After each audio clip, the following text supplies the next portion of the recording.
welcome to today's little lunch online. I'd firstly like to acknowledge country that all of us are meeting on today and hand over for a welcome from Lyndon Davies. Yo ay, wanya ngalam janango, wanya yan yaran gan.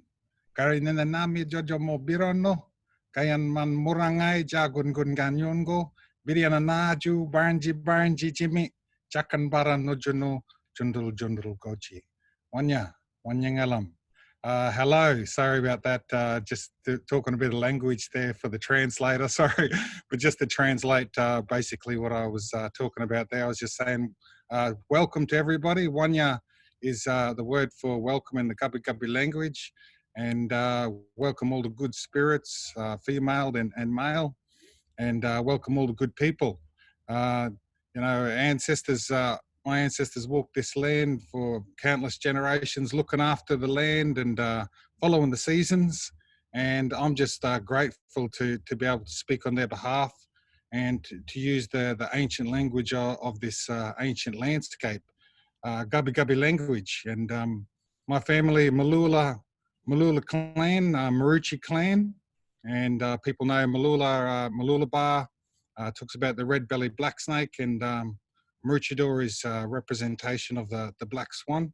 And so that's who we sort of speak on behalf of as well, and represent this landscape. And just honoured to be living on the landscape in which my ancestors looked after for so long. And now we are here, and it's our job to continue on the custodianship into the next generations. And so, I feel like our ancestors would want everybody to know about this place and landscape that they live on. Then they could, do a really good job of taking care of it for the next generations. Ancestors, great custodians, and the evidence is there in all the flora and fauna that we see around us today. And so, on behalf of those families, Wanya Ngala, meaning welcome everyone. Welcome everyone to our country, which is Janangu. And so on behalf of families, thank you very much there. I don't know what more to say there, but just a big welcome on behalf of the families, and enjoy the rest of your day. Wanya. Thank you, Lyndon. My name's Katie Edmonds, and I should introduce myself first, I suppose. Welcome to today's little lunch, which is being brought to you by our friends and colleagues, Arts Front. Little lunch is 60 minutes and is being recorded and streamed live. It will be available for viewing afterwards on the Little Lunch Online website, which is www.llol.com.au. You're invited to introduce yourself in the Zoom chat and say where you are today and whose country you're on. You can also add any questions or comments. We do ask that people keep your mic muted when you're not speaking, and you can click on the captions button to access live closed captions also. There are Auslan signing. Thank you for those who are doing that today. And so who am I and why am I here? As I said, my name is Katie Edmiston, and I work for an organisation called Creative Arts Alliance. We are the regional arts services organisation for South East Queensland North, which means that I get to work across 6 local government areas: Gympie, Noosa, Sunshine Coast, Moreton Bay, Somerset and Redlands, and those are the traditional countries of the Gubbi people, Jinnaburra people, Butchulla people, Waka Waka people, Turrbal and Yagara people, and Quandamooka peoples. I'm really fortunate to work across all of those communities. We've got some fantastic speakers lined up with us today, and I might just do a little shout out to them first, and you guys could wave and say hello. Joining us from Woodford, we have Amanda. Joining us from Horizon, we have Lynn. And joining us from Yonder, we have Lincoln. So we might just get started, I guess. I can start asking you all my little questions. Hopefully the dogs won't bark too loudly in the background. Um, so firstly, I just wanted to probably ask all of you to tell us a little bit about your festival. For those who don't know, where are you based? What are you working on? And give us a little snapshot of the impacts that have been felt as a result of COVID. I probably should have set the theme for today. That was terrible of me not to start. We're talking about festivals in conversation and the impacts of COVID, and the different approaches people are trialing currently and the future of our festivals and events moving forward. So a bloody great panel and a great conversation to be having now. So I might just flick around to all of you to give your advice, your intro to yourself and a bit about you and the festival that you work on. Amanda, can we start with you, please?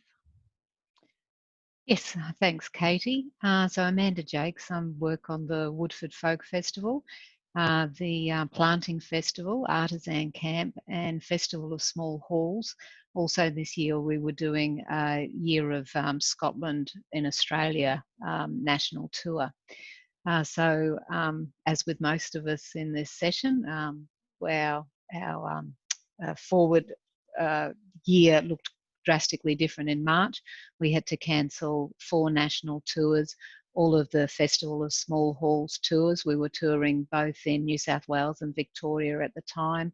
We had to cancel the planting as well, of which all of them we'd had tickets being sold for and planning well underway. So refunded all tickets and worked to put the organisation into a holding pattern until we could see what the end of the year was going to look like. Unfortunately, that did mean a lot of contracts that were cancelled and redundancies. We're fortunate that we've been able to put 18 core staff onto JobKeeper to be able to get through this initial period and also to start thinking about what the year might look like in the second part of the year. So it's been a pretty big change. Woodford Folk Festival is held on Jinnaburra country up in the Moreton Bay region in the Sunshine Coast hinterland. And it's a 500-acre site which has been developed specifically for large-scale festivals and events. It has all of its own closed-loop systems on it. And last year we built Australia's largest recreational swimming lake, and it's called Lake Gula. And Lake Gula is named after Uncle Noel, who's our spokesperson for the Jinnaburra people at Woodfordia. And Uncle Noel, when he was a child, he's a very cuddly man, and he was given the nickname Koala, and Gula means koala. So that's Lake Gula, something that we're pretty proud to have achieved last year. I'll hold it for there now, Katie, and talk about the future when you get to the other questions. Thanks so much, Amanda. And over to you, Lynn. Can you tell us a little bit about who you are and where you're joining us from today and what's the festival that you're currently working on? Thanks, Katie. I'd just like to acknowledge that I'm calling from Yagara and Turrbal lands today here in Brisbane, but of course I'm privileged enough to work on the Sunshine Coast on the lands of the Kabi Kabi and Jinnaburra peoples. And I'd like to pay my respect to elders past, present and future. The Horizon Festival, which I stepped into the role of artistic director of in October last year, is a relative newcomer to the festival circuit. We are now 5 years old, or 5 years young, however you want to look at it. And we usually run for 10 days, usually at the end of August and the beginning of September. And we are a festival that's housed in out of the Sunshine Coast Council, which has been an incredible blessing for us this year. And I'll talk more about that in a minute. And we were begun essentially as a placemaking exercise and a way to significantly contribute to the rich cultural ecosystem that we collectively are working to grow in this region together. So the second part of the question, how has COVID-19 impacted the festival? Like everybody else, no doubt, absolutely devastating in the first instance and incredibly disorientating as well. When it hit, I was actually at the Adelaide Arts Festival at the tail end of the festival, and it was so bizarre to be there on the weekend before the restrictions started to be put in place, which was on the Monday, and to be there in the big fire gardens with thousands of people packed, jam-packed, and in the festival centre, seeing these incredible shows. And then, you know, on Monday, the world literally just changed. And those first couple of weeks, myself and my incredible team at Horizon, we were just, you know, we reprogrammed 3 times to try and adjust to the changing goalposts of the COVID-19 restrictions. And then there just came a moment where we just had to kind of stop and go, you know, it was like watching our festival kind of disintegrate through our fingers like sand. It was a very humbling moment, you know, very Buddhist moment of non-attachment, because we had literally just finished programming 6 months of work. We had, you know, 45 events, 300 odd artists, and we were just about to send out our contracts. So, yeah, quite devastating. And one of the most heartbreaking moments for myself and Hannah was to actually have to tell these 300 odd artists that we didn't think that we had a gig for them later on in the year.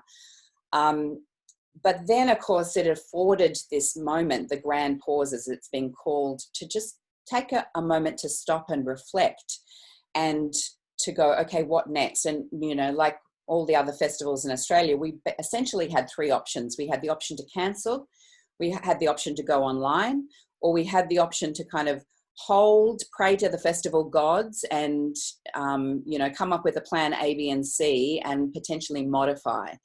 And we decided to go with option 2, the online option, for a number of different reasons, which I can talk about. I might just leave it there, but talk about why we made that decision to go to an online festival. But essentially it was because we came back to what were our values and our identity as a festival, and that helped us make a decision about how we were going to move forward. Yeah. Awesome.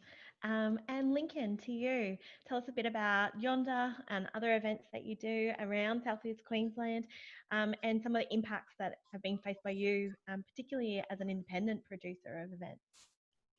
Sure. So I guess I'll focus on Yonder Festival for this discussion, as it's the most kind of connected to festivals. But there's also the Brisbane Street Art Festival that is running at the moment in altered form. But Yonder is a multi-arts 3-day camping festival held on Cubby Cubby country, Sunshine Coast in the Gympie region. So about 2,000 people, broad program of mostly young and emerging artists. So we had about 50 bands play last year. And we kind of fit in the timing where we managed to go ahead last year, and we're now in the process of figuring out how we go ahead this year. So working on COVID safe plan and the extra layers of compliance that are in play. Excellent, thank you. The next question I had for you guys is new ways of working and presenting. So how are you responding? And I know certainly, Lynn, for you, Horizon, you've just started to indicate that has moved essentially what was a 10-day festival into a 3-month online program. So perhaps that's a good one for you to kick off with. So what have been some of the new ways you've responded and presenting work, and how is that going? Yeah. Okay, so we made the decision to move online, partly because, we realised that for us it was essential that we keep going, because we felt so privileged and grateful to still be in work when so many weren't, and that's thanks to us being housed out of the Sunshine Coast Council, which has been incredibly supportive of our team. So we felt the responsibility to push forward, and being a festival in the second half of the year, not the first half of the year, that was actually an option for us. We had to decide between holding and waiting or going online, but we decided to go online, and a number of reasons. So first and foremost, to support our local arts community, because we could see it just decimating the arts sector. And, you know, we have a remit to support our local community, and we wanted to give them work and give them work now. So that was one of the reasons that we pulled the whole festival forward, so that we could give the work now rather than later in the year. And we reformatted to this 3-month rolling program because we needed to find a way to be responsive, to be nimble to the changing circumstances. And so we decided to launch on the first of every month, and then we could change the program as we went forward, which has worked really well. It's nearly sent my marketing team to nervous breakdown. They've been incredible. But yeah, it has actually worked brilliantly. And yeah, I think one of the biggest challenges for us was, you know, how do we move online? And for me, I just a little caveat to say that it was, like, for me, so destabilizing because, you know, anyone who knows me well knows I'm an absolute technophobe. My history is in live performance, physical theatre, immersive work. So to work digitally was just a massive learning curve for me personally, not so much for my team. But also very exciting to work in new ways. But the challenge was continuity. Okay, so how do we move a festival online and still maintain what is the essence of Horizon? And for us as a placemaking festival, you know, how do we celebrate place? Both the incredible locations that we're lucky enough to live in on the Sunshine Coast and work in, but also the connection to country through our First Nations program. And we were also going, okay, so we're a multi-arts festival, so we need to make sure that we're working across all of the different art forms in our New Look Festival. We had to, you know, find a way to continue to provide a site for connection and engagement, because community engagement is so important to Horizon, and a space to challenge, investigate, and reflect these extraordinary times that we were all going through. We have a little mantra at Horizon, which we see as our mission, which is to delight, disrupt, and to connect. So we had to make sure that with this New Look Online Festival, we were doing all three things. So yeah, it was a lot of big changes in a very short amount of time, and but you know, as with all crises, an incredible opportunity. And I think once we had that structure in place and we decided, okay, we're going to go with this, we're going to pull the whole festival forward, we're going to go with a 3-month rolling festival, you know, very ambitious and very different to what we've done before. But once we had that structure in place, it allowed us to start to, you know, find the freedom again. And we also just, we didn't throw out our old kind of more traditional tags of family and music and theatre, but we decided to kind of create these 4 strands that are speaking more directly to our values as a festival and what we see as our identity. So we have the open air strand, which is celebrating place, you know, because we were all stuck indoors at that point. So we were like, how do we celebrate the gorgeous location and connection to country? So we came up with these 3 outdoor music events celebrating our local, amazing international local artists based here on the coast, and employing a beautiful filmmaker, Nick Morley, to film these 3 concerts. So that was the first one, open air. The second one, homegrown, to do a call out, like so many people are currently doing to our artists, and give them the power and say, what do you want to say at this point in time? How do you want to reflect 2020 to the world? And then the third one was words and ideas. So finding that space for discussion and reflection and debate. And then finally, Horizon Rewind, our 4th strand, which is a little bit of a nostalgic look back to some of our most loved events over the last 5 years.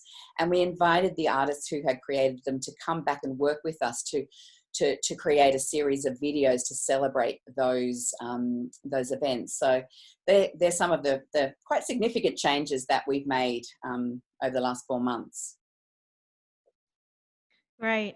And I know in terms of how it's going, I know the other day when I spoke to you, you said you'd had like thousands and thousands of people attend the first month's events online. Thanks for reminding me, Katie. One of the amazing gifts of the online program we've discovered is that We've, hugely grown our audience base. The reach has been phenomenal. So I think last year in our festival, we had 35,000 audience, which we were really happy with for a young festival.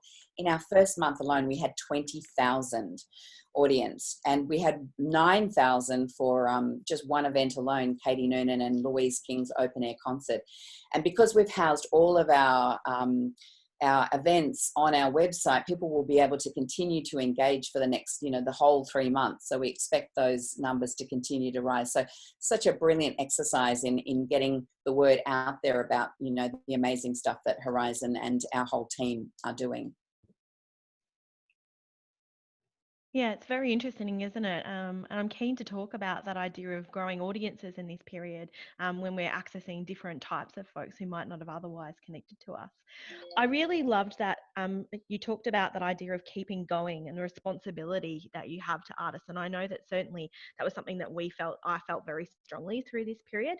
And Amanda, I know at Woodford, in terms of that, you guys also were some of the first, I think, to be really responsive, to keep going and have responsibility to your artists. You actually scheduled a whole range of gigs and events that you produced as part of a kind of program, not necessarily connected to the festival, but as a way in which to support artists who are part of your program. Did you want to talk a bit about that, or anything else in terms of, how you've responded to the crisis and some things that you might have tried?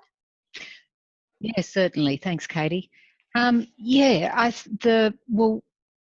The first thing we did was we actually put the planting festival, like the series of, we put together Woodford Live, which was artists performing every night. It's between 6 and 6:30, and broadcast obviously online, just using the basic platform of Facebook. But we were able to move very swiftly and get that up within a week of the COVID-19 announcement.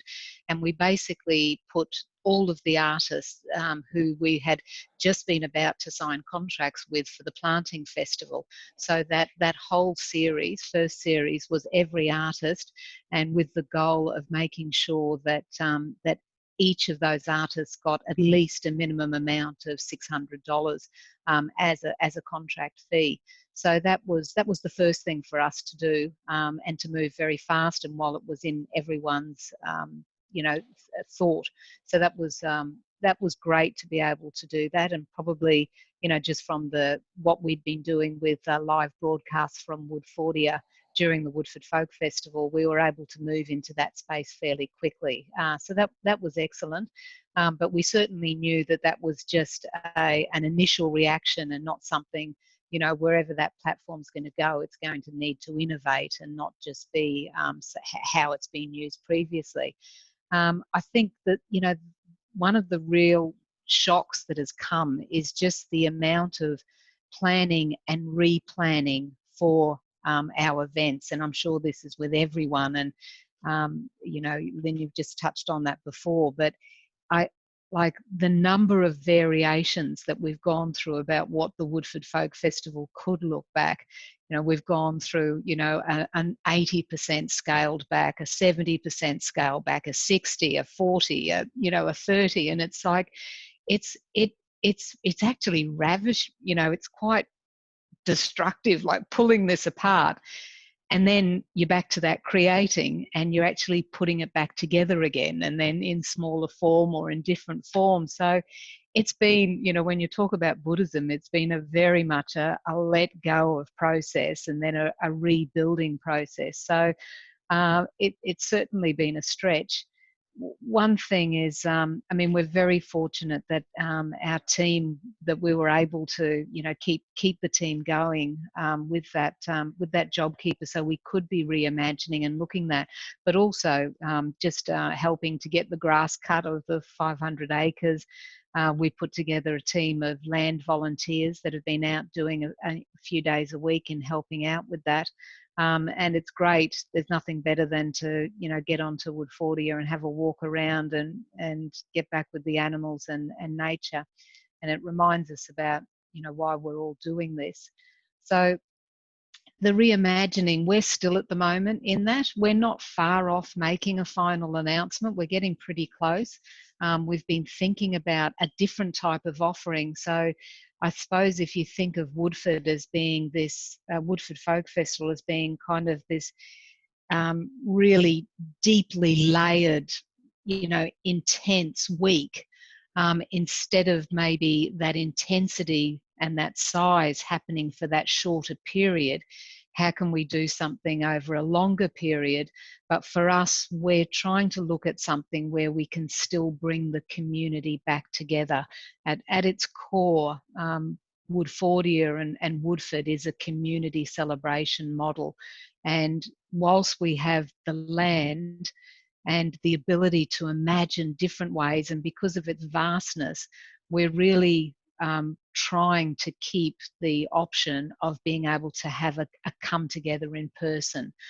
So we're working with our medical team and with Queensland Health and with the wealth of industry protocol plans that have been done to date to see what we can do in that space and what we can do, because obviously we don't know what next year is going to look like as well. So, what we can do now and what we can do in the early part of next year.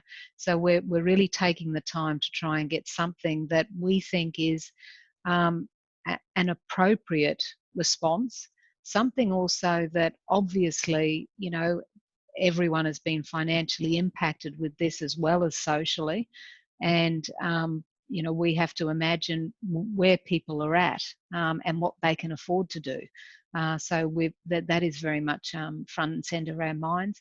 But we very much want to give the opportunity for artists to be able to play to a live audience. And so we're working to craft up something, and we've sent a survey out. So for those of you that aren't on our database or don't know about it, if you jump on our website, there should be on our Facebook site, there should be a link to our survey on there. And we'd love people's feedback on what our thinking is for this kind of like understated experience we're calling Bush Week. I'll leave it at that, Katie. Great. And Lincoln, finally to you, you too, I think, were really quick to consider. So obviously Yonder was due to happen later this year, but Brisbane Street Art Festival, which you also organise, I know that you, again, kind of really had to think about how to do that. And again, had that at the core, that responsibility to your artists, wanted to keep going, but also that sense of that community. So that particularly within that community, how could you continue to support those artists, get that work out there? And there were some interesting ways that you did that. Do you want to talk to us a bit about that?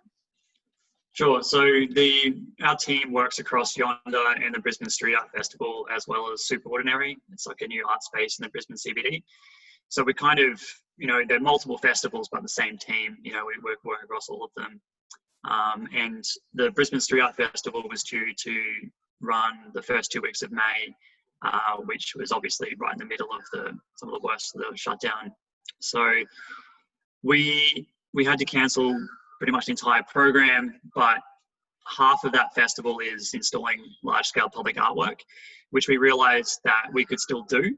So we went ahead with painting a number of murals with Queensland Health giving us the go-ahead to do that, which meant that the artists were still in work and our team was still managing the logistics of that side of things. So we kind of kept busy doing that. And a lot of the projects couldn't happen because the artists were either interstate or international. So those projects, we still want to achieve them, but they're going to be spread out through the entire year now. And some of the international projects will happen whenever the international borders open again next year. In the downtime, we were kind of pretty bored. A lot of us were on JobKeeper, so we adapted with a few things. We also jumped online and started a live streaming program through the venue in the city, Superordinary.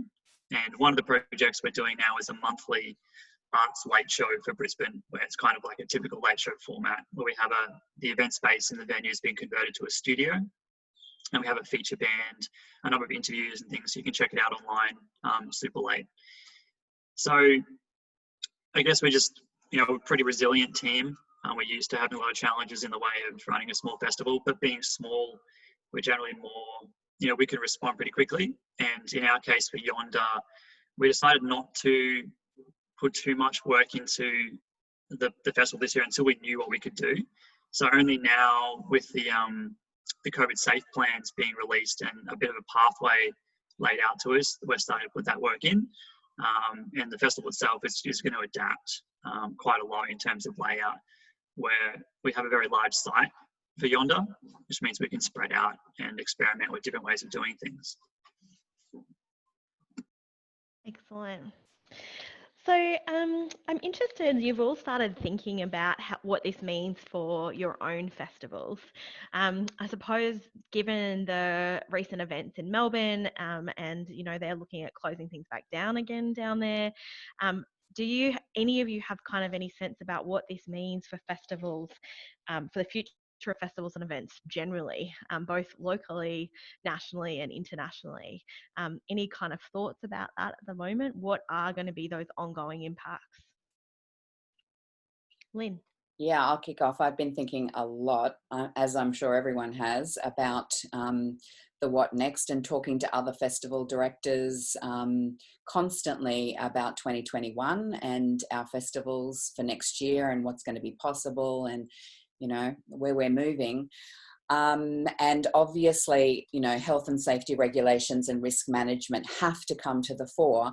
But I don't think that that means that, you know, initially some people were like, you know, does that mean your programming is going to be really compromised? Is it going to get really conservative? But that's not at all the sense that I'm getting. All the directors that I'm talking to are, you know, again, it comes back to this structure and freedom idea. Like once we have a structure as artists, you know, then we innovate from there. That's where we find our freedom.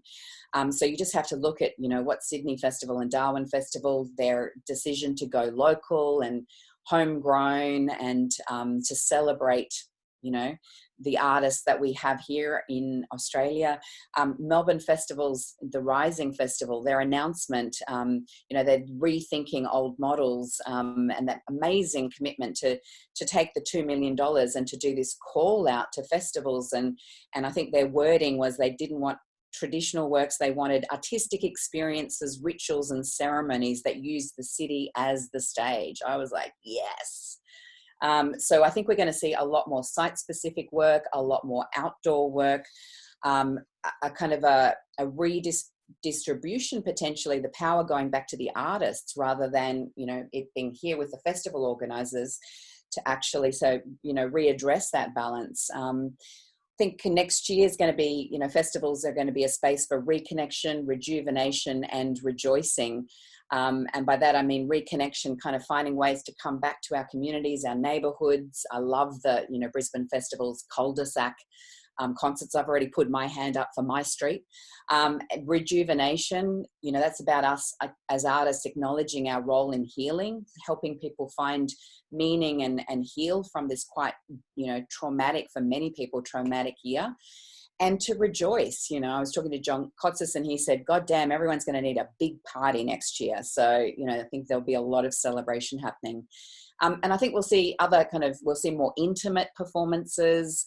We'll definitely see, I hope we'll see a greater focus on First Nations work and our platforms as a platform for BIPOC voices after the Black Lives Matter. I mean, the great pause aspect of what's happened has allowed us all to, you know, to really come back to what are our values and take a bit more time to get off the treadmill and go, okay, you know, of course we support these things. How can we do better?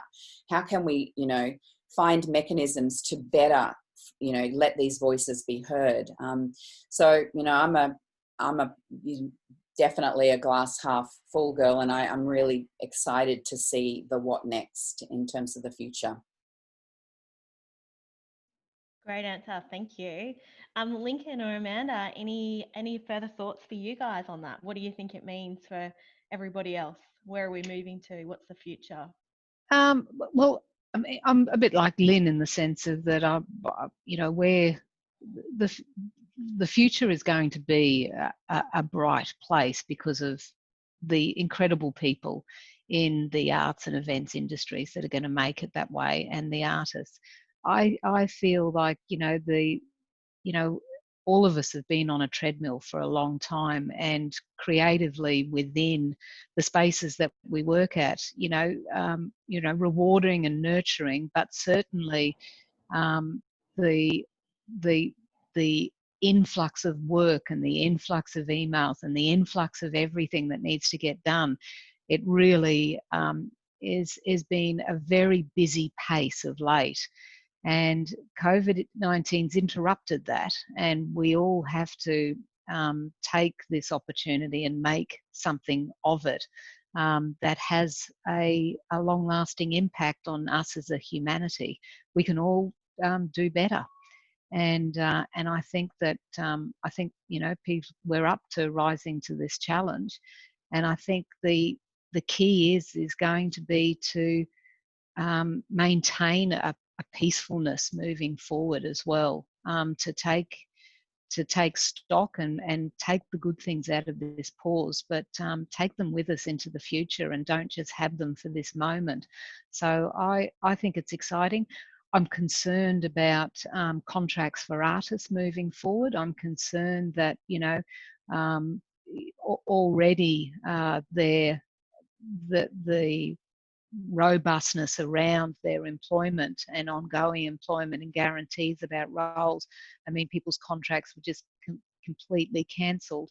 So just looking at the response can't just be to put clauses in all artists' contracts that, it's you'll get cancelled at this stage. So we need to be very sensitive to that moving forward, and also just sensitive to that, spontaneously and creativity. I agree with you, Lynn, about that, freedom once you find out what the structures are, but we've also got to, make sure we can push around and make sure the structures are fluid enough that there is a great enough freedom within there.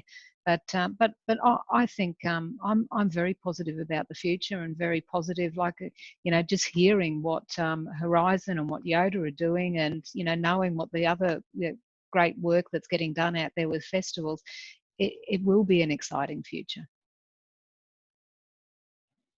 And Lincoln, anything for you from that perspective in terms of? I mean, I agree with everything Lynn and Amanda are saying there as well. Our interactions with artists and audiences at the moment, I mean, it was pretty bleak 2 months ago, but now everyone is incredibly positive, and it's almost like it's a chance to build things in a different way. Like we're getting outside of some of the structures we have been in, and we're kind of forced to innovate in some ways. Our team are constantly throwing around different concepts of how we can, interact in this space and bring people together in different ways, and working with new technology. I think one of the big things which will be, make a big difference will be how compliance and government responds and makes allowances. I know with us, it's all, every year we do a project, it's always our biggest challenge is some kind of compliance or legislative or some kind of government or council influence on what we do. We just want to put a show on, but there's so many boxes to tick. And at the moment, the more freedoms that are given and more allowances within reason, the more that the sector can get back on their feet from our emerging space mostly. That's great. I'm really interested in that idea of innovation, particularly, and about whether, the next question I had was kind of around what does this new state of festivals or events mean for artists, but also mean for audiences and communities?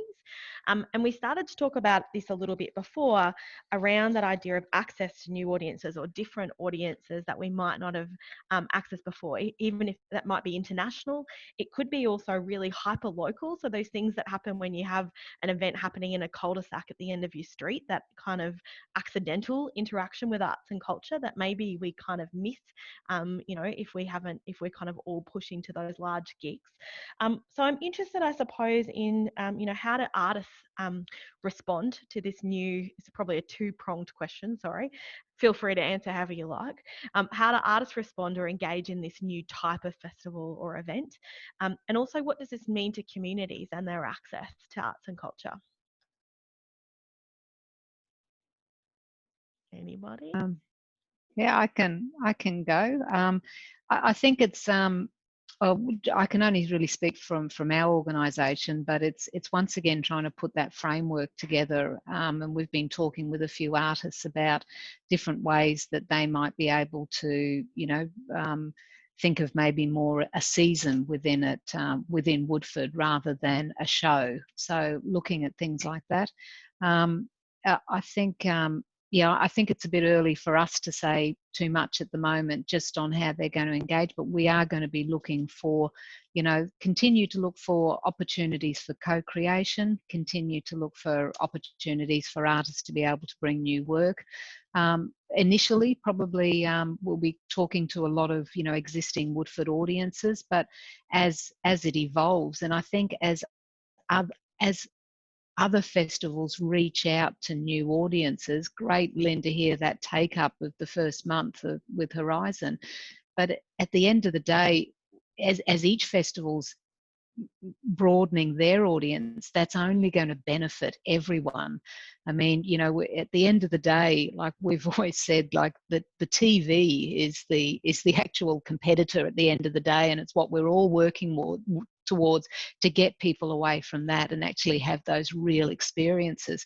So as everyone's audience footprint grows larger, that only benefits the outcome of us all collectively, and it only improves the impact that the arts are having on, and musicians and artists are having on people's lives. So I think it's exciting looking at a larger audience in the future, maybe with different events and smaller scales offering, but a broader audience that we're talking with. Yeah, great. Lynn or Lincoln, anything to add to that? You don't have to if you don't have anything else, but you're welcome to join in.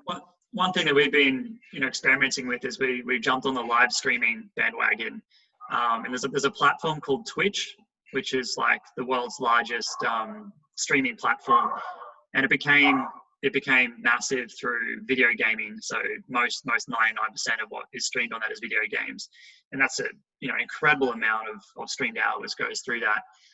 We got in touch with them. They provided some support to us because they're trying to develop the arts side, so the non-video gaming stuff. They sent us some camera gear, like a backpack with a camera on it, and some support through featuring our streams to get to a wider audience. So we've kind of just started, it's not hard for us just to add a camera to everything we do now. And so we've just started to stream everything on top of what we do normally. Like, so much of what we do is experiential. It's about the physical presence of being in a place with an art form and an audience and an artist, but figuring out how to add this online element is becoming something for us. So the technology is there and it's very easy to use, and it seems that there is actually it's a strange thing, because like last night we did the show, we had a number of people from Brisbane clearly who know people and are watching it, but then when Twitch features us, we get thousands of viewers from all over the world. So it's this whole other audience we never thought we'd ever reach, but now we are, and that is now growing more. So we're just going to start continuing to stream and I guess reaching a wide audience on the side of doing what we're doing as like a secondary thing. Yeah, I might throw to you specifically around, I saw a couple of questions that have come through about that idea of, how streaming, and do you continue that online work into what you're doing in the future, even if restrictions ease in some way? Yeah. And also a question about how do you convince an older audience they should go online? Have you got any kind of, are you getting a sense that there's a variety of people accessing your content online? Will people continue to want to do that, do you think? And are you planning to include that moving forward? Yeah, well, I'll take the first part first, the first part of the question first. I think we've just begun that discussion because we're still in the midst of our festival. So we're literally halfway through. So we're kind of completely absorbed in delivery mode still. But I think now that we're starting to see some of the positive, like incredible positives from moving online in terms of accessibility and being able to include national and international artists that we may not have been able to afford to work with before. I think that there will continue to be a mix of live and online content moving forward. And yeah, so definitely I would say for sure something. I don't know how much or what exactly. But for example, just we have this wonderful symposium planned for next month, Field Trip, which is a symposium that's celebrating the juncture of art and science and technology. We've got these incredible experts coming in from all over the country to speak. So that's something we could never have afforded to actually do, but we're seeing that it actually works wonderfully online. So those kinds of events, I think, will definitely continue to host online. The second part of the question, I'm hoping you're not asking me that, Katie, because I'm older and a technophobe, but how do we encourage our older audiences? One of my best friends is Jude Pippin, the magnificent Jude Pippin, and, actually, she's probably more technologically adept than I am, let's be honest. But, increasingly encouraging people to come and try it. And I think it is partly educating people on how to use these digital platforms and to make them really user-friendly. And once they do it once, they actually tend to come back, revisit. So, yeah, there's it's an education process as well. I was absolutely not asking you because of that. I was just simply asking the questions in the chat. Look, I think that's really fantastic, and I love that idea of how are we looking at this as an opportunity. I think the arts is so interesting as a sector because I think we essentially are problem solvers. We do look at the world differently. We often are the first, we're front runners in so many things. And so it's interesting to think that in amongst all of this, we're trying to find ways to do things differently. And I too have found that we are accessing different audiences. We're trialing different things. So I love that idea. I guess the last question I had as part of my questions, and then we'll flick open to some Q&A with the other folks, was about how do we support you? So if there was kind of a couple of things, do you think, what do people who love your events and festivals, how do audiences, how do artists, how do councils, how do governments support you as in your events currently to kind of keep doing the great work you're doing during this process and beyond into a post-COVID kind of version of whatever it might be? Thoughts?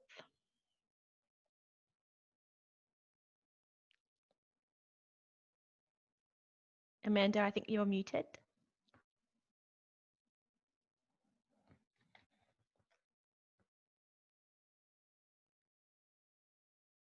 Is she still muted or is it just me? We might go with Lincoln. Do you want to give us a thoughts about what support do you need? How do you get support at the moment? Well, yeah, as I said before, I think the biggest challenge ongoing for us is always, for example, with Yonder, the council legislation around events is very complex and is in a bit of a mess. So if small events have a lot of trouble getting off the ground, so it takes months of lobbying to figure out how to go forward with, 3 or 4 different departments of that council. Whereas, it just takes one person within a council just to be like, okay, this event needs to go ahead, what needs to happen? And then they can just do the runaround for you. So it doesn't take months before you even get to start programming. So that's more of a government side of things. I guess for audiences, it's just buying tickets and showing up. Yeah, absolutely. And particularly when we know, people are struggling themselves, that purchasing of tickets can, it's a hard thing to kind of sell at the moment. But I agree with you. I think if we're invested, we have to keep doing that as best we can. Lynn, any thoughts from you? What do you need? What is the need? What is the support you require? Well, we can always take more funding, but I think it's about everybody embracing these new opportunities for change, the roaring change. Someone termed it. I love that term. So letting go of the fear and the need to return to a normal. We are never going home again. We are going into a new world. I love that incredible essay by Arundhati Arundhati Roy, if I get the pronunciation right there, the pandemic, the portal, the pandemic is a portal to this new world. And I've just lost the quote, but this idea that we will never be able to go back, that we are on the verge of entering a new world, and we need collectively to embrace that. The artists need to embrace new ways of working and models of making work, which doesn't mean they need to change their voices, but just to try new things. And audiences need to be willing to embrace, new ways of interacting and new models of art making, and potentially some really innovative new cross-fertilizations. I personally predict we're going to see some exciting cross-fertilizations between traditional art forms like music, theatre and dance, and things like the culinary arts, or, tourism, arts adventures, those kinds of things. So being willing to try things that they've never done before. And in terms of council, we're so lucky. The Sunshine Coast Council has been so supportive. You think about it, it's such a radical ask for us to go, okay, we want to actually change the entire structure of our festival from a 10-day one later in the year to a 3-month one now. Is that okay? And for them to come back and go, yeah, we support you, go, which we did. So we're really lucky. And, of course we had the budgets were significantly cut, but we understood why, and we hope moving forward is that government will continue and council will continue to support us as we make the big changes that are necessary to step into this new world and to reflect this new world that we find ourselves in. Right. Amanda, I think we might have got you back maybe. Can you Yes. Great, there you are. Anything from you on that one? Well, I think there's a lot of pressure on governments at the moment to respond to the arts industry and the tourism industry, two of the areas that are substantially hit. So I'm hoping that there might be, some sort of announcement about JobKeeper potentially extending for selected industries. So I don't, there's a lot that the government has done well so far, both in our state and federally, and I hope to see that continue. It was good to see the announcement by the state government recently on the arts and culture recovery package, and we're seeking funding to help us get through this so that we can retain a core staff that can put an event on similar to Woodford Folk Festival into the future.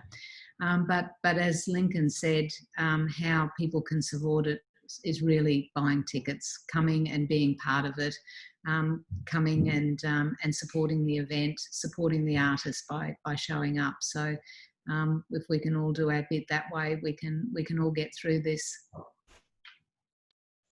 Yeah, absolutely. I just am conscious of time, but we've got a few more minutes. I saw my lovely friend Libby Harwood had made a good comment about how do we interact with audiences and get feedback. Libby, is there a question you want to have, or a little bit of a chat you want to share with us about that? Hello everyone, I'm Libby Howard, Kondamuka woman and artist. My experience, so I was about to launch a work at Next Wave Festival, and I was given the option, similar option to festivals, you said earlier, to just do what not produce a work, but I was like right at the very beginning of the pre-production period, and so I wasn't gonna stop.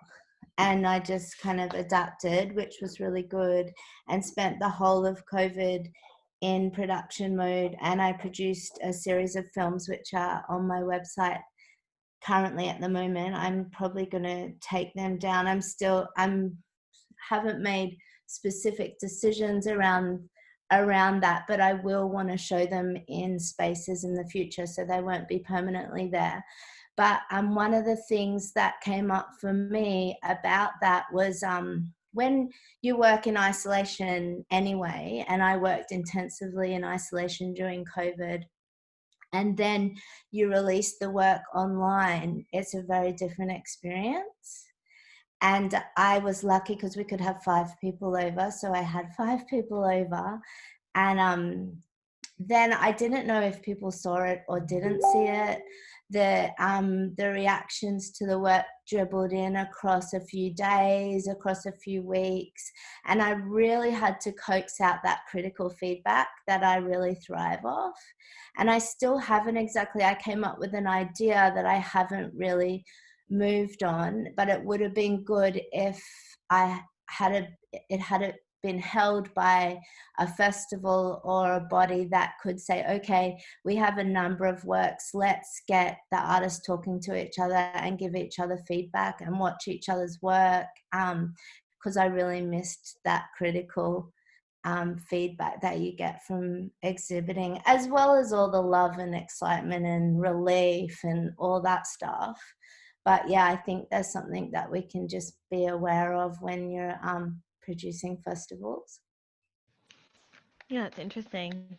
So that idea of that feedback loop, or how do we kind of give that commentary back to artists as part of their work? I know that we did a little watching party for something that we had, and people commented like in the chat like this, and it was actually one of the most. It was with young people watching other young people's work. Was one of the cutest things I've ever seen. The emoji kind of, the screen was just basically emojis, emojis, emojis, emojis, and I was like in tears of hysteria and love for all of them. So I agree, we do still need that validation, and it is particularly, I think, for anyone that's I'm desperately missing hugs and connection and a bit of dance and a festival for sure. So any other questions? We've got a couple more times. We've got a bit more time. There's a couple, I think, online, or I can take some from the floor now. I can say something if you like. Just Yeah. as an audience member, I guess. I'm not a producer or anything like that. I love festivals, theatre, all that kind of stuff. And it's just interesting, the whole interaction between online and all that kind of thing. And it's interesting. I never knew the Horizon Festival existed. So thank God it did go online. So now I know it exists. So it's interesting. I mean, as much as I love it live, I'm glad I'm seeing now Horizon. Found that's 3 months. I can say, I'm going to do this, I'm going to do that and watch that. So that's really cool. I guess the hardest thing for me, it's always been part of my life, and you buy tickets to things and you look forward to it. But it just has evolved so much. 1 minute you're going, the next minute it's cancelled, then it's going ahead. And I guess for producers and people who do the work, it must be just an absolute nightmare. So for me, I guess a lot of it now, I know things are coming up, but I don't want to get excited about anything. I guess that's the hardest thing for me at the moment now. Like, I've been to Yonder before. My husband's been involved with Yonder as a performer, so I guess we would love it to go ahead, but we're not getting excited in case it doesn't, but in a different way. And I think audience members have got to go with the flow a lot, which is going to be quite difficult if you're used to seeing it in one way. But it's lovely too, because I did the Woodford survey, which is great too. So I guess they're asking, what do we want too, which is really important as well. And I mean, the fact Woodford's going to be in a different way. I've only been twice, and didn't stay the whole time, but I'm glad they're doing something. It sort of doesn't suit what we need, but I think it's lovely that they can still do something. It's very family, which is beautiful. For young kids, festivals are this. It doesn't have to be this. It can be something else. Like, I'm very late coming into festivals in my 40s. So, but, I just, it's just an interesting time all round. I mean, I'll continue to buy tickets, and I really, really want it so much. And it's not so much as, I know something I'm getting a refund for, which is lovely, but then I want to support as well. But I'm still very scared of getting anything, because I just think, and it doesn't happen. It's like, like even now my Queensland Ballet's gone for the year, another dance company. So many things are just, and I've got to remember, it's affecting everyone. You're right, it affects everybody in every way. But the thing, I have seen a lot more online, which is great. I'm doing things online. I never thought I'd be dancing in my living room doing a PA, but so it's been a really interesting time, and I really hope now that people support artists a lot more. I just think the government needs to, it needed to step up. When there's crisis, who's there? The bushfires, classic example. The artists are there. Now it's time to support the artists back. And if it's smaller, well, maybe that is a good thing. And maybe audience members, I hope. Oh, my cat just attacked the table. So yeah, it's been an interesting time. So I'm glad I've cut. And to have this forum's been really great, just to see what is out there and what we can do. And I'll rally the troops and continue to support all these festivals. So Yeah, I think it's an experience that many of us are going through, both as audiences and as producers.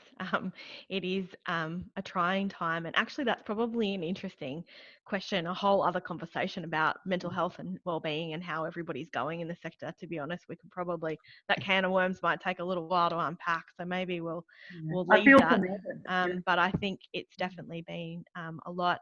I had a question actually from Tony Wills, who I wanted to throw to. Tony, for those of you who don't know, fantastic producer and maker on the Sunshine Coast, works for Anywhere Festival as well as a bunch of others, and had a question about, Tony, do you just want to ask your own question about making money online, Yeah. basically? Hi, everybody. How you going? So as Katie said, I work as a creative producer for the Anywhere Festival, but I also work for other festivals, including Horizon, producing their Bunker Spoken Word series. And I suppose I'm coming from, because I work with a lot of independent artists and I'm also an independent producer, I'm interested in how I think one of the biggest challenges we have for independent artists is how to get audiences to pay for online experiences. That's been a real challenge for us in the independent, in the bunker work that we do, because, Horizon Festival has funding behind it and therefore can provide these experiences for free.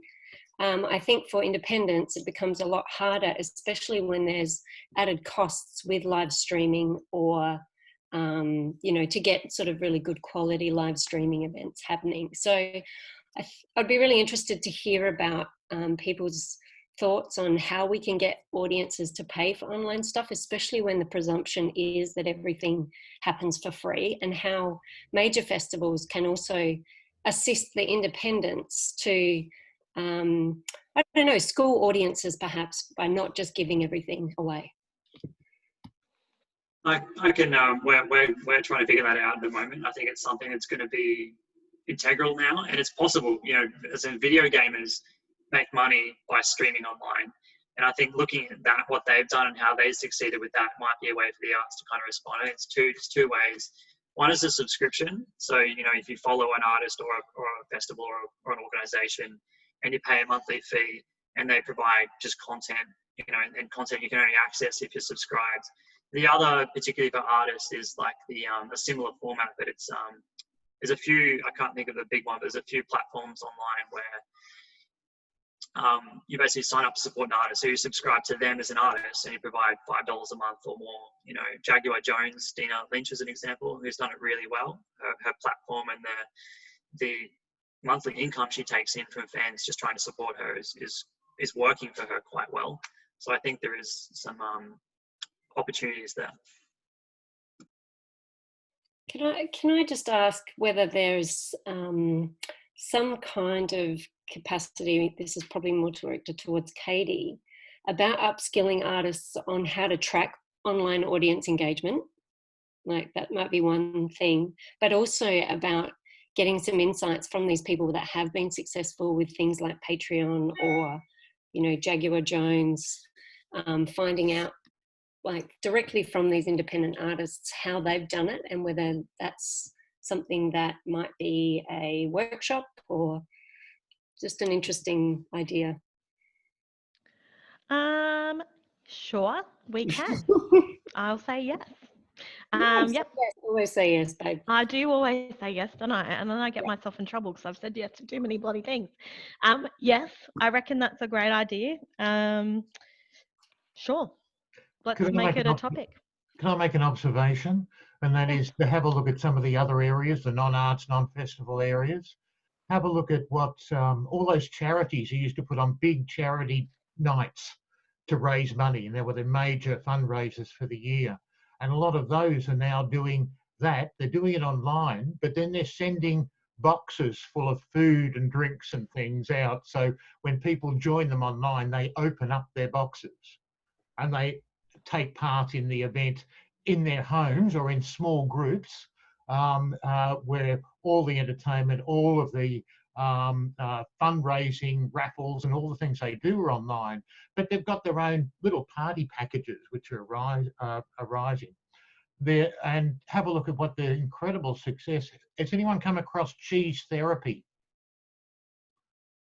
No, have a look up cheese therapy. It's been a huge success. They've just actually had to open it was a little Sunshine Coast activity, and they've opened up a big factory warehouse to cope with the needs. What did they look at? They looked at all the little independent cheese makers throughout Australia, and they now package those up into boxes, and they're selling them at $80 a box.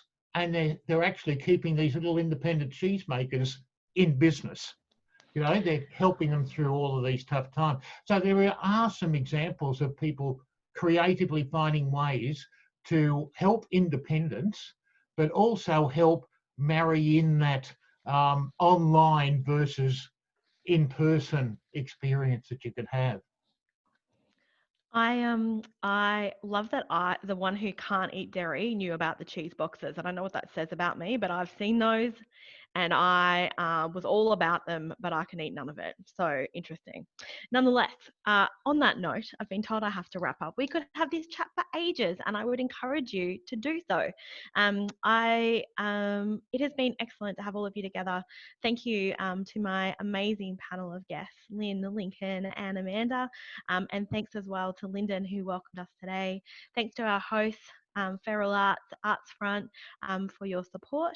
I'm Katie from Creative Arts Alliance. I will commit to following up with you, Tony, on that workshop, and perhaps we can do another session around this. Again, there's been a lot of interest in festivals, so perhaps we might look to stage another conversation or a version of this. Please check out the links online, and that's probably all, I think. Is it, Norm, Sarah? Am I meant to say anything else?